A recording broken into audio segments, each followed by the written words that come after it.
people studying his music, you're looking at a lot of one note, three note, right, or one string solos, right. and it's all very simple stuff. How come it's so important if it's that simple? Well, I would call it deceptively simple, actually. There's in fact, one of my favorite sayings that I can't remember exactly who it's from, but is, simplicity is the highest form or purest expression of sophistication. To do something simple very well, to get rid of all the fluff and all the nonsense and just cut it down to the basic essence, is much harder to do than, especially on guitar, be all over. There's a million guys who can be all over the thing. But there's several things with BB. It's actually pretty sophisticated playing. He just makes it sound easy, but harmonically what he's doing, he's in some ways coming from more of a jazz background. He's just not playing maybe quite as many notes through the changes. But I've got some live stuff and he's shredding all over it. I mean, he was as influenced by guys like Django Reinhardt and Charlie Christian and Lonnie Johnson as much as he was influenced by Blind Lemon Jefferson and T-Bone Walker, but more on the blues side. But to get back to that one note thing that he had, I think he had more than anybody else. Just hitting the root note with vibrato and just making it sing. I think he owned that. So nobody's ever going to own like the root note on the guitar like BB.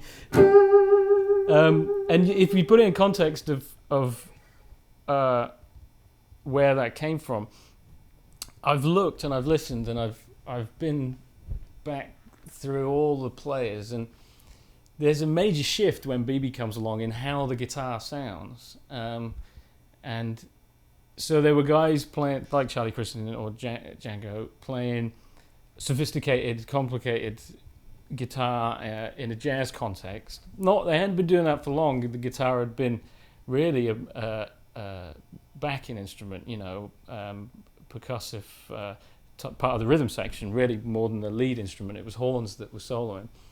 But then BB comes along, and really he's the first guy that made the guitar sing like a voice that I know of. The slide guys as well, and that was what BB was trying to imitate in a lot of ways. He said that himself. He couldn't play slide, so his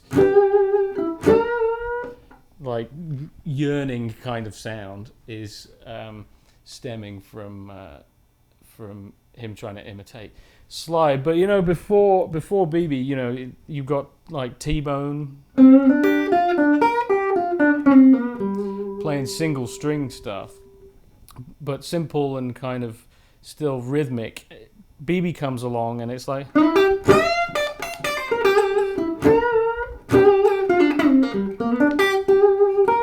it's just starts to sing out. And so I think in many ways he almost invented what's rock guitar now, like using the guitar as more of a solo voice than an accompanying instrument. It really didn't sound the same. No one had bent strings that much. I've never heard anybody, before BB, people used to bend like a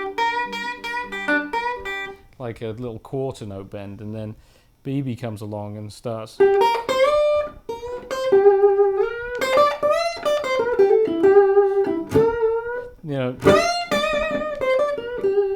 playing these big singing bends, and it's and that kind of stuff that he did up here. Really, people weren't really going up there and doing that. So it's a major like stepping stone in guitar, just from a technical point of view. It was a different way of approaching the instrument, and so anybody that plays now that's got finger vibrato like that or doing bigger bends has got BB in there somewhere, whether they know it or not, regardless of the kind of music they're playing. That's how important he is.